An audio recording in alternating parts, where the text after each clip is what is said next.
Kehamilan pada minggu ke-21. Ini masih dalam lingkup trimester kedua,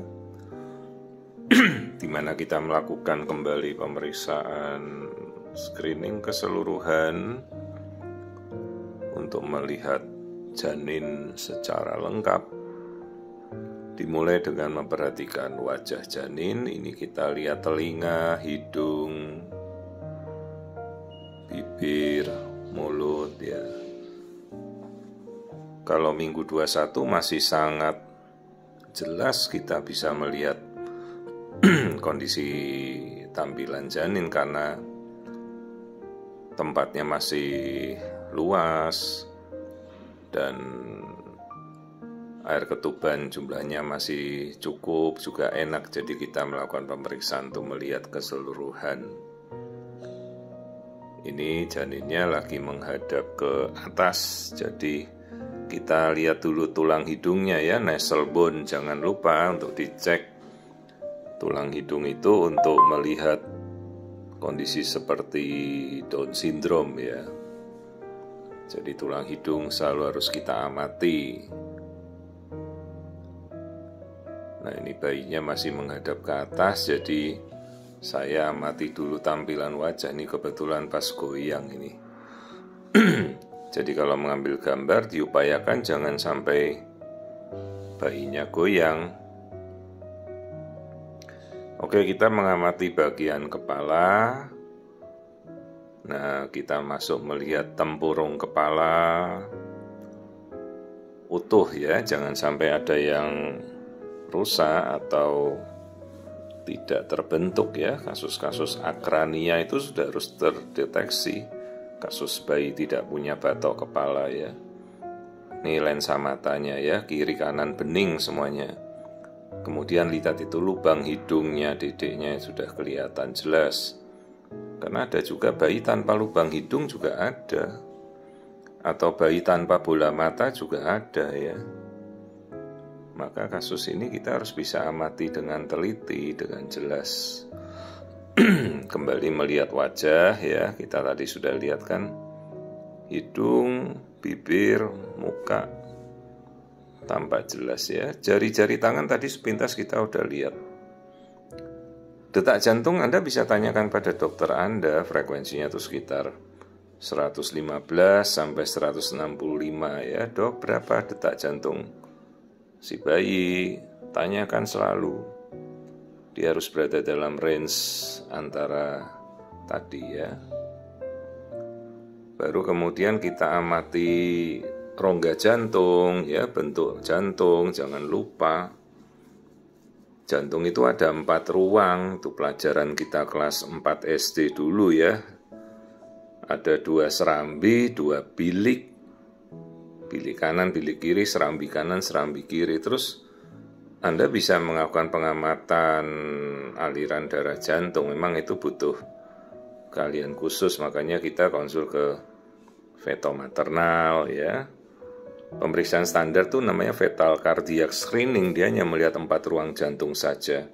Tapi kalau pemeriksaan lanjutan namanya fetal echocardiografi, itu dilakukan pada level subspesialistik ya. Misalnya Anda konsul ke feto maternal, ini kita melihat aliran darah jantungnya ya, namanya 3 vessels. 3 pembuluh darah utama di jantung, arteri pulmonaris, aorta, dan namanya superior vena cava ya. Dok, bagaimana cara mau dirujuk ke feto ya? Anda bisa lakukan pemeriksaan mandiri. Kalau misalnya tidak dirujuk ya, biasanya kan ada jalur rujukannya ya, pakai surat rujukan. Tapi kalau ibu-ibu tidak dirujuk, Anda bisa cari mungkin di lokasi kediaman Anda, di kota Anda ada konsultan feto ya, Anda bisa minta sendiri ya. Biasanya memang kalau ada keperluan misalnya sulit dinilai lah dirujuk pasiennya. Tapi kalau ibu-ibu mau melihat pemeriksaan feto langsung ya silahkan. Nah, ini lambung yang sebelah kiri, artinya si bayi itu sudah mulai mencerna, menelan. Terus yang kanan itu kandung kencing, artinya kan bayi sudah berkemih ya, artinya ginjalnya bagus. Ya kencingnya di situ jadi air ketuban, terus diminum lagi, dikencing lagi, diminum ya. Yang nggak boleh bayi pupuk. Kalau bayi pupuknya ya setelah lahir, nggak boleh pupuk di dalam ya. Kalau pupuk di dalam itu bayi yang stres, fetal distress. Nah ini tulang belakang dilihat harus lurus ya, tapi bukan lurus kayak tiang listrik. Tulang belakang namanya ada kurvatur, jadi dia melengkung ya. Melengkung sesuai alur melengkungnya. Kalau bengkok namanya skoliosis ya. Nah ini, jadi dia lurus di tengah-tengah, nggak boleh bengkok kiri kanan. Nah, itu kelaminnya bayi sudah kelihatan jelas tadi. Bayinya laki-laki ya. Nah itu udah kelihatan burungnya itu ya, anak bayi cowok.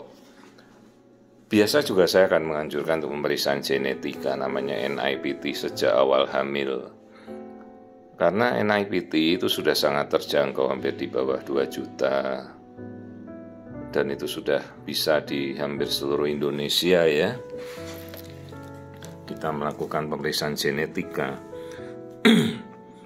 Jadi ingat, fisik laki atau perempuan secara genetika, kalau laki XY, kalau perempuan XX. Itu yang harus kita klarifikasi, konfirmasi dari pemeriksaan genetika NIPT.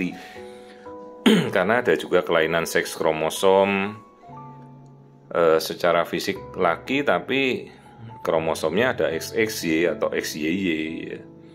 Namanya Klinefelter syndrome. Maka sekarang kita selalu anjurkan, Bu, bisa cek genetika lah dari awal ya. Sangat-sangat terjangkau, bahkan banyak pasien juga dari pedalaman, saya domisili daerah Banten tuh sampai dari dari mana itu, Rangkas Bitung, ujung Kulon, dari Cilegon. Mereka sudah sampai pemeriksaan, sudah sampai ke daerah ya, kita periksa genetika. Nah ini kita lihat kakinya ya, struktur kaki. Kalau di tengah-tengah itu ada tali pusat ya, gede itu tali pusat. Tali pusat itu yang ngasih makan dari ibu lewat plasenta masuk ke bayi ya. Nah ini kita lihat jalan lahirnya atau mulut rahim, terus kandung kemih ibunya. Plasentanya di bawah tapi nggak nutupin. Oke, jadi kita sudah melihat semua ya kondisi bayi. Sekali lagi ini minggu 21 ya, jadi trimester kedua. Trimester kedua screening ini yang paling penting untuk kita melihat anomali scan, kelainan-kelainan bawaan ya. Dan ibu-ibu perlu mengetahui pemeriksaan harus dilakukan oleh mereka yang berkompetensi ya, minimal dokter kandungan di bidang ini ya. Pemeriksaan dasar. Nah untuk pemeriksaan subspesialistik Anda bisa minta dirujuk pada konsultan feto maternal ya. Dan sekali lagi juga harus kita berlogika ya. Jadi pemeriksaan ini harus dilakukan dengan penuh kompetensi dan legalitas dan bukan pemeriksaan yang kelilingan atau door to door ya. Kita tidak menawarkan beriklan atau apapun seperti itu, secara etika tidak dibenarkan. Jadi Anda juga sebagai masyarakat ya, ibu-ibu bisa melakukan pemeriksaan di sarana layanan kesehatan yang memang benar untuk melakukan pemeriksaan tersebut ya.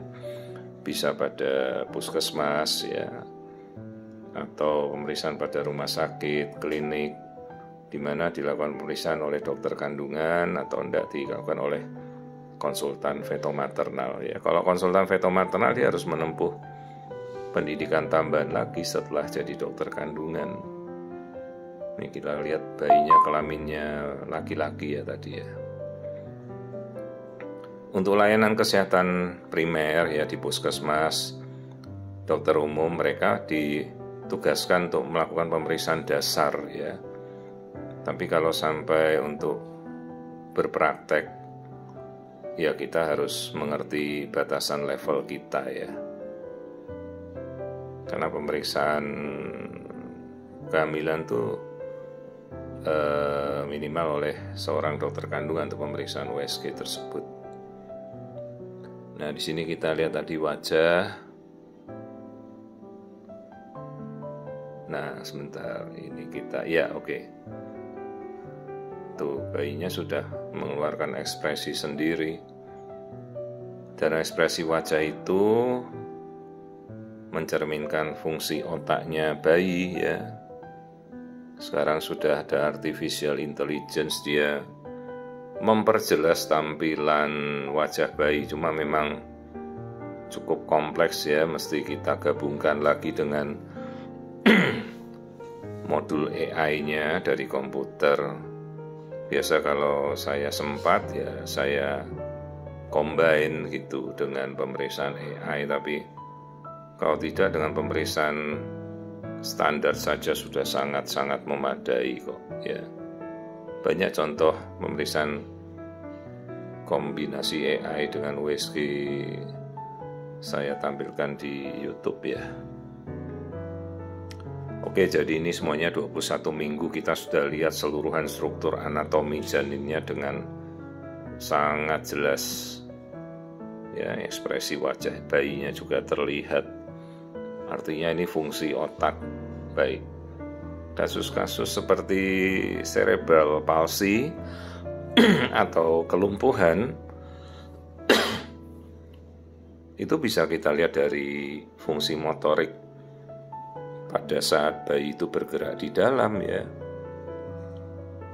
Jadi kalau bayi bisa menampilkan mimik wajah yang berubah-ubah begitu ya, jelas fungsi motoriknya bagus ya. Kita sudah bisa mengembangkan untuk meneliti assessment neurological ya di fungsi-fungsi saraf bayi dalam kandungan. Sudah pernah saya publikasikan juga banyak kok di internet ya, di PubMed itu ibu-ibu juga mau baca bisa kalau sekedar mau baca ya. Jadi 21 minggu semuanya normal.